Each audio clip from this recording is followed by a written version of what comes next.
En los últimos años hemos presenciado a gobernantes de distintos países hispanoamericanos reclamarle a España por el oro robado durante la conquista, exigiendo una devolución o por lo menos una compensación económica. Lo cierto es que hay un episodio poco conocido de la historia en el que España le devolvió toneladas de oro a México, aunque no por las mismas razones que reclama este anciano.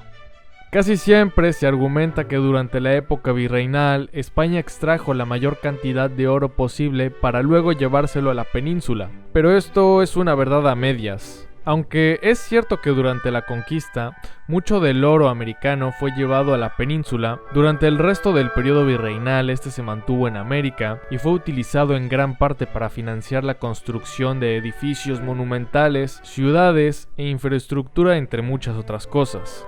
Ya sabiendo esto, cabe preguntarse, ¿cómo es que hubo una ocasión en la que España llevó un barco entero cargado de oro, joyas y tantos otros bienes preciados con destino a México?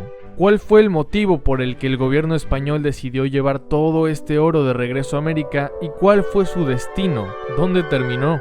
Para empezar, este fue un caso muy similar al del oro de Moscú. Hacia el final de la Guerra Civil Española, la República se veía perdida frente al avance de Francisco Franco, por lo que en un intento desesperado de rescatar la mayor cantidad de bienes posibles, el gobierno republicano vació el Monte de Piedad de Madrid y de otras agencias gubernamentales con destino a Francia. Prácticamente se llevaron hasta el cobre de las paredes con tal de no dejarle nada a Franco, para que desde ahí todos esos bienes incautados sirvieran para mantener económicamente al gobierno republicano que en aquel momento se encontraba exiliado en Francia. Pero ante el inminente comienzo de la Segunda Guerra Mundial y la desfavorecedora situación de los españoles exiliados en Francia, se decidió mover formalmente a la República en el exilio a México, donde se encontraba el Tata Cárdenas como presidente, esperando a todos los refugiados con los brazos abiertos, siendo México, por cierto, el único país del mundo que no reconoció al régimen franquista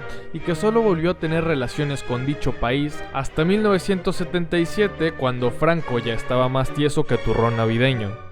Previendo esto, los republicanos que se encontraban con todas las riquezas en Francia, cargaron al Vita, un yate que había comprado España un par de años atrás, con lo que se calcula que eran 120 maletas que contenían oro en bruto, plata, monedas, zafiros, esmeraldas, relojes, brillantes e incluso reliquias de la Catedral de Toledo. Una vez cargado, el Vita zarpó del norte de Francia con todo ese tesoro, y se calcula que a finales de marzo de 1939 atracó en el puerto de Veracruz. Quien estaba a cargo de toda esa operación fue Indalecio Prieto, quien había tenido varios cargos importantes en la España republicana y ahora era uno de los principales impulsores de instalar el gobierno de la España exiliada en México. Había muchísima confusión y desorganización al respecto, una vez que el Vita, con todos los tesoros, había llegado al puerto de Veracruz. Indalecio Prieto se dio cuenta que no había ningún tipo de recibimiento ni nadie que se hiciera cargo del botín en su interior, por lo que se quedó esperando a las órdenes de sus superiores para ver qué se hacía con la carga del barco. Indalecio buscó comunicarse con el presidente español, con su delegado en México, el cual por cierto era enemigo del presidente, y con sus superiores, haciéndole saber que la carga ya se encontraba en un puerto mexicano a salvo, pero no obtuvo ninguna respuesta, por lo que tomó la iniciativa y se comunicó personalmente con Lázaro Cárdenas, el por entonces presidente de México, para que éste autorice el desembarco de los tesoros y su posterior traslado a Ciudad de México, sin pasar por la aduana ni pagar ningún tipo de impuesto. Cárdenas, prefiriendo mirar hacia otro lado, autorizó que Indalecio junto con otros hombres que resguardaban el botín se encargaran del traslado de todas las riquezas a Ciudad de México, para después fundir el oro, la plata y demás riquezas para posteriormente convertirlas en dinero. Recordemos también que el otro motivo para fundir todo y no vender solo las riquezas sueltas fue porque tenían dueños en España, que estaban preguntándose por qué el gobierno republicano les había saqueado hasta la última moneda dentro del banco. Así que necesitaban sí o sí fundir dichos objetos para que no solo quedaran irreconocibles, sino que nadie los pudiera reclamar en un futuro. Una vez que el botín estaba listo para ser vendido, el primer interesado fue el Banco Nacional de México, quien compró la mayor parte y de esa forma tan extraña se podría considerar que España le devolvió el oro a México. Eso sí, pagando por él a un grupo de españoles que nada tenían que ver con sus legítimos dueños. También hubieron compradores privados como joyeros, quienes solo pudieron conseguir una pequeña parte del botín. Y por supuesto que el barco, el Vita, en el que vinieron todas las riquezas, también se vendió.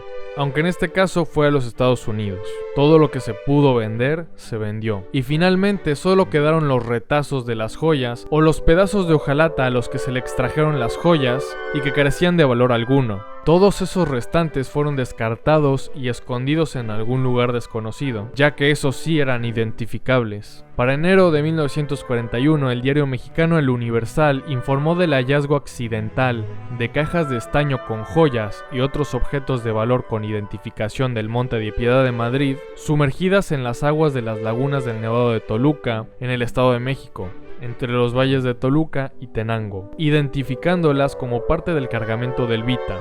Los ocasionales hallazgos prosiguieron en décadas posteriores sin que haya alguna expedición formal para ello, aunque lo más probable pudo ser que parte del tesoro fuera robado y tirado ahí, o directamente los restos del latón con las inscripciones del Monte de Piedad de Madrid fueran desechadas en esta zona, donde los republicanos jamás pensaron que serían encontrados. Hasta que en 2010, unos buzos del Instituto Nacional de Antropología e Historia Mexicano se disponían a buscar piezas prehispánicas en la zona del Nevado de Toluca y dieron con los restos mencionados.